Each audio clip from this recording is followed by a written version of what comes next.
como a gente viu a politização do discurso mesmo, né? Total, total. Você viu, eu tava vendo uma declaração, por exemplo, do Marcelo Freixo, declarando que o Cláudio Castro, por exemplo, ele deixou de utilizar recursos do governo federal, que foram na casa de 175 milhões. Aí o Cláudio Castro mostrando documentos, por exemplo, que ele exigiu, né, os blindados para serem utilizados que não foram fornecidos pelo governo federal. Então fica jogando a responsabilidade pro outro, né? Todo mundo quer ter ganho político, né? Com uma Exato. coisa tão séria e tão grave, né? E também, eu não sei se o Homer baixou alguns vídeos que eu mandei pra vocês, né? Do pânico da. Ah, o Joel já tá lá? Então vamos dar. Hã? Ah, não, Joel. O Joel. Boa noite, Joel, tudo bem? Tudo bom, Vilela? Como é que você tá? Estamos aí, né? Tentando digerir as notícias com informações que estão chegando a todo momento. E eu imagino que você também tem trabalhado muito aí nos últimos Meu minutos e Deus. horas aí, né? As últimas 12 horas foram sinistras, cara. Acho que fazia um. Não foi o que eu trabalhei no mês passado. Marcelo, tá bom, querido? Tudo bem, Joel? Beleza. Ah, a gente tá, ô, Vilela, a gente tá processando ainda o que aconteceu. Eu liguei, o Pimentel ligou pra mim também na parte da tarde. Para É entender, processamento. ver.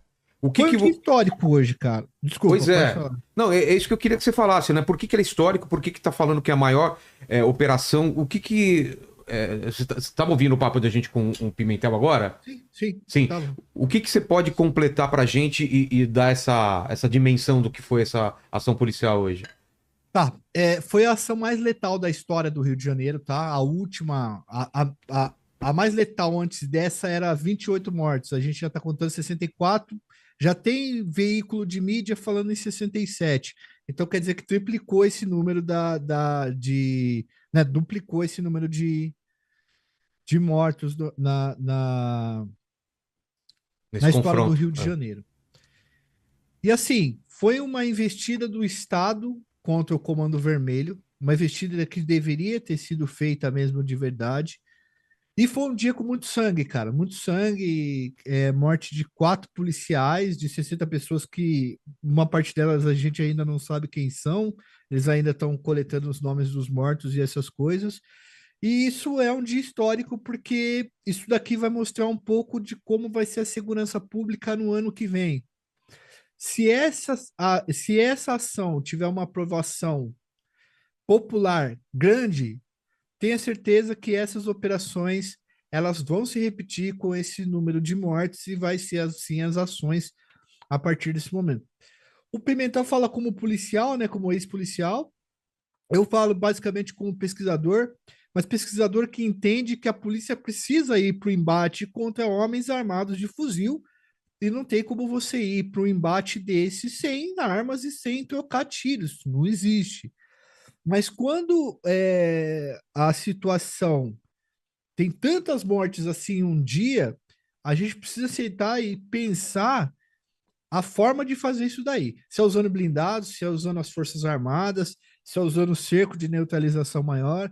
Até porque 4 policiais das Forças de Segurança do Rio de Janeiro foram mortos. Isso são baixas absurdas assim para o sistema. Foram 2 caras do BOP, o BOP tem pouco efetivo, então são baixas significativas. Uma das baixas era um cara que era novo no sistema, na segurança pública, tinha acabado de se formar, talvez um mês e pouco. E o outro é do Máscara, né? Que eu particularmente conhecia, tive contato com ele. Para vocês terem uma ideia, o Máscara, olha só como é que é a vida no Rio de Janeiro. O Máscara, ele ajudou a prender o Elias Maluco. O Elias Maluco foi o cara que recrutou o Doca. Hoje, o Máscara morreu 20 anos depois, o Máscara morreu na mão do Doca, que foi recrutado pelo cara que ele prendeu há 20 anos Nossa, atrás. É, é uma coisa que parece filme, sabe? Parece história de filme total, e tal. total. E essa falta de diálogo, e aí eu coloco esse ponto, tá? Essa falta de diálogo entre governo federal e governo estadual tem que acabar, cara. Tem que acabar. Ou coopera todo mundo, ou não vai, não, a gente não vai dar jeito na segurança pública desse país, não vai pelo menos melhorar. Como o Pimentel disse, se o governo estadual e o governo federal quer que esses territórios continuem tomados e etc., assumam isso e acabou. Faça igual no México. Ó, esse território é de fulano, sinalou é de fulano, sinalou é de ciclano, o governador que vai entrar é deles, é desse aqui, e já era, entendeu? Hoje foi um dia complicado. Eu tô processando ainda, viu, Vilela, viu, Marcília? É por isso que eu não tô sabendo muito bem me posicionar no momento, porque eu ainda tô processando essa situação, entendeu? É, e não dá pra ninguém comemorar, né? Porque como você falou, foi um banho de sangue, né? Ô, Por mais bem sucedida que tenha sido, é triste, né? E eu vi também que ele foi uma operação justamente quando tinham várias pessoas do Comando Vermelho de outros estados que estavam no Rio de Janeiro, né, naquele momento. Perfeito. O que que o Comando Vermelho tem feito? E isso é importante que a gente traga aqui para vocês. O Comando Vermelho, ele tem aberto hotéis, tá? Dentro do Complexo da Penha, do Complexo do Alemão e principalmente da Rocinha, eles constroem prédios e eles vendem essas suítes para que os caras de outros estados que sejam faccionados possam ficar lá e ficar escondido de boa, porque veja só, para invadir esses dois locais, quer dizer, para entrar nesses dois locais foi preciso 2.500 policiais com toda a tropa de elite, tanto da Polícia Civil quanto a militar. Então foi preso sujeito do Pará, sujeito da Bahia, do Espírito Santo, caras faccionados de várias facções que estavam escondidos ou passando um tempo ali dentro do Rio de Janeiro, no Complexo da Penha, no Complexo do Alemão. Na Rocinha já foi encontrado também cara do Ceará, do Pará, de todos esses lugares, e foi emitido mandados de busca para achar esses caras também, e acharam um pessoal desse. Eles prenderam 80 pessoas, essas 80 pessoas, uma parte significativa desses números eram de pessoas que não eram dali da Penha, que não eram do Complexo do Alemão, que eram, evidentemente, de outros lugares e acabaram vindo para lá. Mas isso está muito comum. E sabe o que acontece, Marcelo? O TCP também está fazendo isso. Os caras vêm, os caras aprendem o know-how, voltam para outros estados com aquele know-how que eles aprenderam do Comando Vermelho de tomar ali os principais serviços da vida cotidiana. Por exemplo, vamos lá. Venda de maconha é uma porcentagemzinha do que os caras ganham. Venda de pó é outra porcentagem. Mas quantas pessoas usam pó e maconha? De cada 100 pessoas, quantas usam pó e maconha? 10, sendo mais generoso. E internet, quantas pessoas usam? Né? E pão, quantas pessoas comem? E energia, e água. Então, esses serviços básicos que a internet já pode ser colocada, é o que tem dado muito dinheiro. Os caras aprendem esse know-how aqui, voltam para suas localidades, e a primeira coisa que eles fazem é esse sistema miliciano de tomar conta dos serviços da vida cotidiana, e isso é domínio de território, entendeu? Você não está dominando só o local com arma, você está dominando a informação do local, você está dominando água, você está dominando energia. Tipo assim, você está dominando água, energia e informação. Se você corta essas três coisas, a pessoa morre, entendeu? Ela morre para o mundo. Entende como é que é o nível de controle na vida das pessoas? E nesse sentido, acho que o Comando Vermelho ainda não atingiu o grau de complexidade que o PCC, por exemplo, em São Paulo, né? O Comando Vermelho, ele é mais regional, atua mais como miliciano, o PCC já tá num caráter superior aí.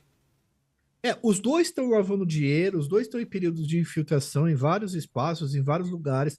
A questão é que o PCC ele tem uma sistemática de hierarquia e de controle disciplinar que é muito mais organizado do que o Comando Vermelho. Vou dar um exemplo para vocês. Funciona mais ou menos como matriz e filial. O que se o André do Rap der uma ordem na Bolívia, a ordem é cumprida em Roraima e a ordem é cumprida em São Paulo. No caso do Comando Vermelho, o Marcinho VP não manda no cara do Comando Vermelho de Rondônia, de Roraima ou do Pará. O que ele faz é emprestar o nome dele e fornecer pó para esses caras. Enquanto o PCC ele tem essa ordem mais rígida. O PCC adotou um modelo de controle dissimulado, que é o controle do seguinte: eu estou aqui, mas eu não preciso necessariamente estar com armas para mandar. Só que se eu precisar, você sabe que eu entro. No caso do Comando Vermelho, ele adotou franquias de ocupação, que seria o seguinte: eu ocupo esse lugar, eu fico aqui armado e eu controlo toda essa população que está aqui. Tem questão de topografia, tem questão da questão policial do Rio de Janeiro também. Isso está se replicando na Bahia, esses dois modelos, com as 21 facções criminosas que a gente tem lá. Eu não sei se eu consegui explicar direito. Sim, sim. Acho que a gente pode falar também. Antes da gente falar sobre a loja de brinquedo que está sendo usada para lavagem de dinheiro para o PCC, Joel, a gente tem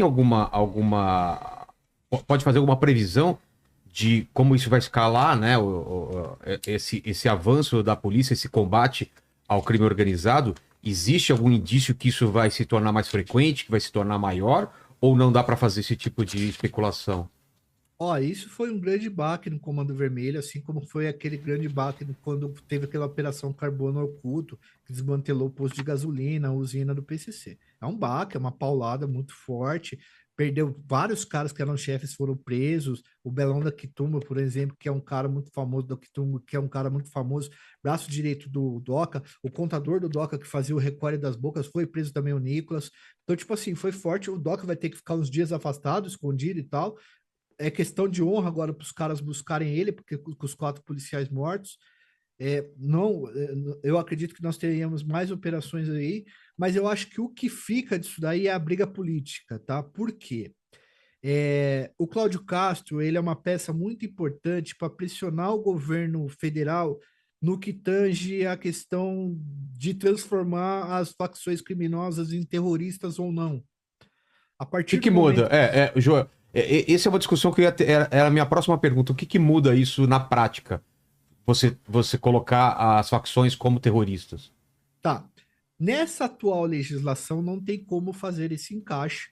O Peixão, por exemplo, ele já está sendo investigado por terrorismo porque ele mandou fechar igrejas, ele mandou fechar centros de umbanda e essas coisas, certo? Mas existe a questão de que se for terrorista, muda-se para competência federal e muitos governadores podem ficar mais tranquilos, entendeu? Entendi. Nesse sentido. E outra coisa que a gente pode usar várias leis de exceção para fazer esse tipo de combate com os caras. Então, existe já essa discussão. Você pega os policiais ou a rede de policiais que são engajados politicamente, eles já nem falam mais traficante, eles falam narcoterroristas. Então, existe essa batalha. E veja, pessoal, a partir do ano que vem, na verdade, o ano que vem, a pauta vai ser segurança pública. Não Não tem duvido. muita pauta para falar. É segurança pública, vai ter negócio de buquelização, tudo isso daí. Esses governadores, eles já estão esquentando a situação para bater de frente com o governo no ano que vem. Eles sabem que o calcanhar de Aquiles da esquerda é a segurança pública, e realmente a esquerda não sabe falar de segurança pública, não sabe, não sabe discutir, infelizmente, é muito difícil. A gente tenta fazer essa discussão, pô, se você fala alguma coisa, se relativiza algo, o cara fala que você é bolsonarista. Então, já existe esse conflito e essa tensão, e o Cláudio Castro agora, ele apertou a corda mesmo, como a gente diz, né, ele puxou a corda, né, fez uma tensão, e talvez seja essa questão aí que vai acontecer no ano que vem.